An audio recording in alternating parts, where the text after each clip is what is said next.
slide that you skipped over, it glanced across the projector when I was looking at it. It said something about which religion has the highest divorce rate. Could you just elaborate on that, because I'm interested in the entire marriage religion. I actually talk about the myth of relationship. I skipped over that because I only had 15 minutes to go, so I had to get out of it.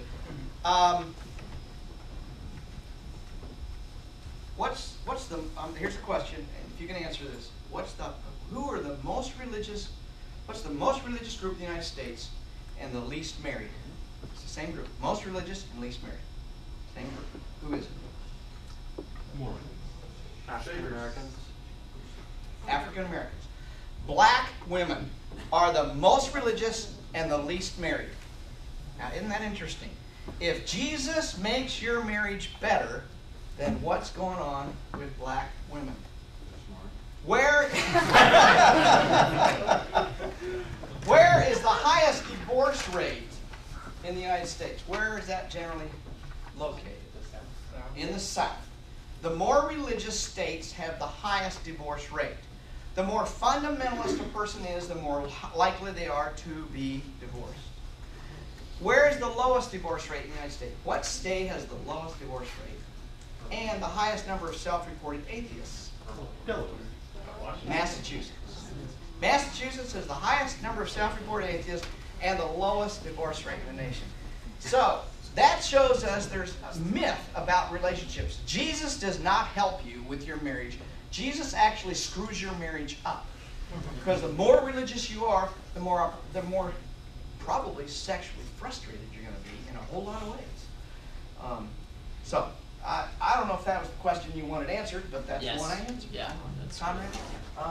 A couple times you charged religions with purposely using things like guilt and hypnosis. Do you think? No, I don't purposely. I don't even think it's purposeful. I think it's very unconscious on their part. That was actually my question. Is do you feel like overall those churches intelligently designed that, or evolved by random chance? Both. Well said, Conrad. Well said. Well, when I was in seminary, they actually taught us how to structure a church service to get the result you want. If you want saved souls at the end, here's the song you put together, here's the kind of sermon you preach, here's the song you put at the end. So it is intelligently designed to get that. If you want money, if you want higher giving, here's the way you structure the service. So in some ways, they're conscious of that. And those big mega church guys, they know exactly what they're doing. Ted Haggard knows what he's doing. I actually trained, back years ago before I became an atheist, I was training chaplains. I taught them some of the stuff I'm telling you here today. So I know some of them are actually learning this. But there's a book called Battle of the Mind by William Sargent, written in 1959. And what he does, he's a psychiatrist that eventually worked for the CIA. Battle of the Mind, great book. Even though you have to kind of look over the medical terminology, it's antiquated. He studied Charles Wesley. And what he showed in his book is Charles Wesley was using incredibly powerful hypnotic techniques to get people to do really weird things in his meetings. And that's how Methodism started. You talk to a Methodist and you say, Charles Wesley was crazy as a bedbug and he was a genius at hypnotizing people, and they'll call you a liar. But Charles Wesley was absolutely a genius. He could get 5,000 people in a tent meeting, rolling on the aisles, crying and repenting of their sins. And that was before they had microphones. This was in the early 1700s. So John and Charles Wesley, amazing stuff. Read the book if you want to know about it. I don't know where he learned it, but I think it's been passed down. I mean, Billy Graham uses hypnotic techniques. His son's using the techniques he learned from his father. Where did Billy Graham? Billy Graham learned it from Billy Sunday. You know, you can trace this back. It's like evolution. What works stays, what doesn't. It's a very evolutionary process. The God virus is constantly evolving. Did you realize that 70+% of all the annulments, back to your question, 70% of all the annulments given in the United States by the given by the Catholic Church are given to Catholics in the United States. Only 3% of the Catholics live here, but they get 70% of all the annulments.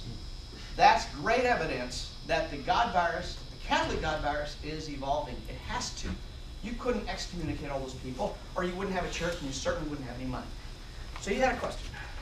Yes. I've noticed lately, because you were talking about sex and religion at the end, how a lot of churches, to try and get teens and youth back in the church, are saying masturbation's okay and doing sex classes within the church. So you were saying that's going to cause the church to fail. So how do you think that that strategy is somehow they feel that that's helping them get more bodies in the Yeah, yeah. It's the evolution, isn't it? Yeah. It's exactly what I said about the Catholics.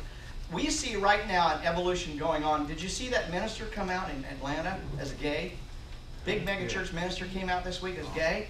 We're going to see more and more of that because the church has to evolve or it's going to lose. Just like the flu virus has to evolve or it'll go extinct, it has to evolve to infect your nose and your body. Religion has to evolve too. Yes, they're starting to do that, but they're still preaching abstinence only.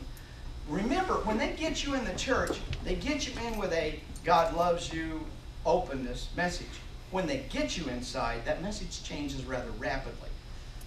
Because what they've got is they've captured you. You come for social gratification. You come to have friends. You come to get support, emotional support. And teenagers need all of that. So once they get them in there and they feel that support, then they can infect them with whatever they want. Yeah, we'll give them a break on the masturbation side. But when you masturbate, don't think of all the hot girls around. You know, just remember, that's wrong. That's what Christina O'Donnell said. You know, you can't masturbate without committing adultery. That's what she said, wasn't it? Yeah. Yeah, so I've been committing adultery. Well, still I needed glasses. Sorry. There was a, yeah, back there.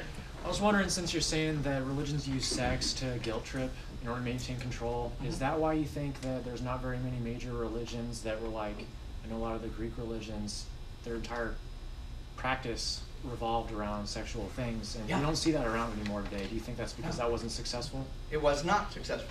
That particular God virus didn't work as well. Now you look at Alexander the Great. Alexander the Great conquered vast expanses of territory, but he did not take his Greek religion and try to infect people with it. He left the religions alone in their various spots. When Islam did exactly the same thing, they systematically infected everybody. And you saw the sex-positive approach of, well, relatively sex-positive approach of the Greeks, somewhat inculcated those other cultures. When Islam came through, it went the opposite direction. I mean, it's just good history. Look at this stuff. Look what happened. Anytime a major religion conquers a new territory, they make it a sex-negative territory. It's what Catholicism's doing in Africa. It's what Islam did in the Middle East. But Alexander the Great's religion didn't have that. So he didn't create sex-negative ideas. They didn't try to infect with the Greeks. Yeah.